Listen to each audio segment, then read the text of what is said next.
Mail വന്നു, result വന്നു എന്ന്. പക്ഷെ നോക്കാൻ പേടിയാണ്. എങ്ങനെ നോക്കും? ആദ്യം ഫോൺ എടുത്ത് വെച്ച് വിശ്വാസ പ്രമാണം ചൊല്ലി.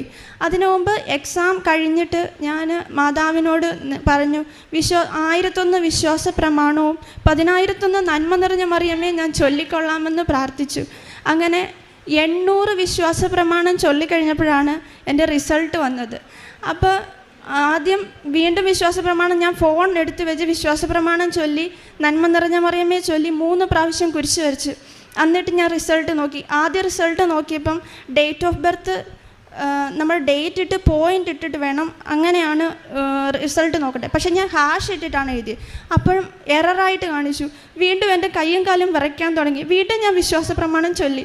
വീണ്ടും ഞാൻ അത് ഫുള്ളായിട്ട് ചെയ്തു. സ്ക്രോൾ ചെയ്തപ്പം എൻ്റെ പേരൊന്നും ഞാൻ നോക്കുന്നില്ല. ആദ്യം കണ്ടു 70, പിന്നെ 80, രണ്ടും പാസ്സായെന്ന് കണ്ടു. അവിടെ നിന്ന് തന്നെ മുട്ടുകുത്തി നിന്ന് ഞാൻ പ്രാർത്ഥിച്ചു.